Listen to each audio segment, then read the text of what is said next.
My friends, the NPP agreed to a sort of a plan or framework or roadmap. We can call it what we want.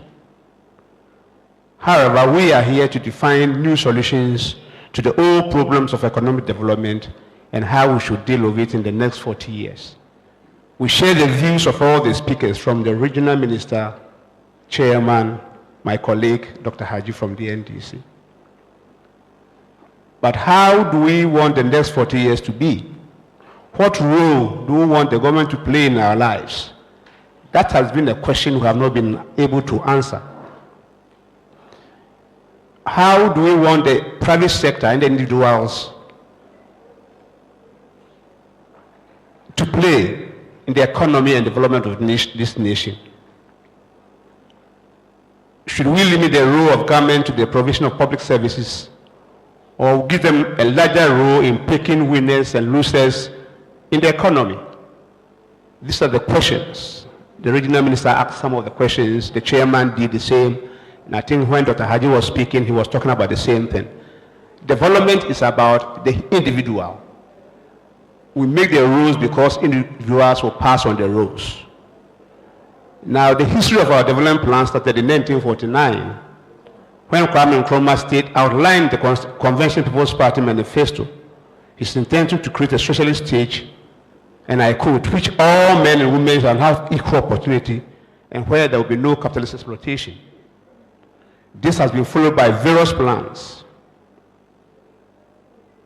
All these plans are intended to restructure the Ghanaian economy on socialist retributive foundations in providing answers to our development, and they have failed to a large extent.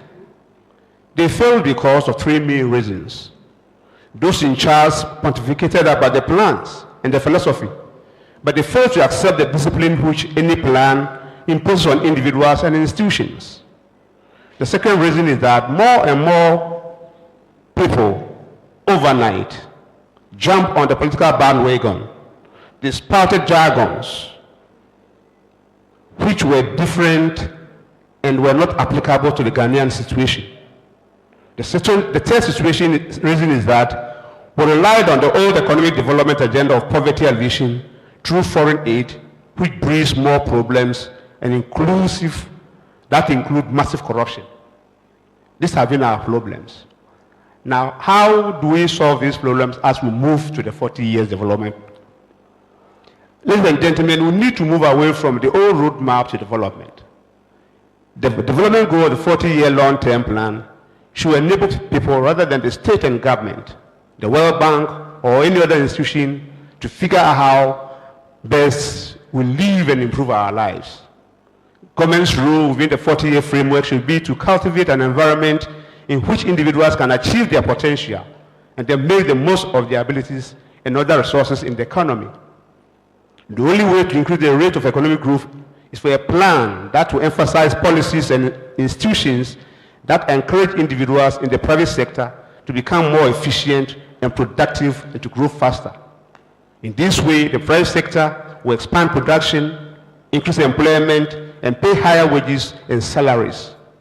This is how the rich countries achieve high incomes for most of their citizens. There's little reason to believe that our beloved country will be able to develop in any other way.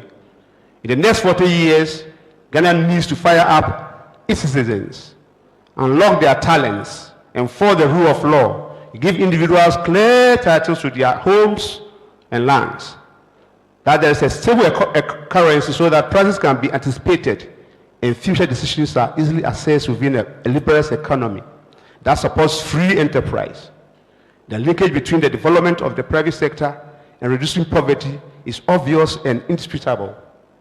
Any long-term plan that plays down this linkage or ignores it will fail. The aim for the next 40 years should not be equality of outcomes, but lifting up those below, helping the poor and that the privilege could be achieved not by redistribution, but by free trade, innovation, education, and for equal opportunity to work. That should be the plan. Thank you.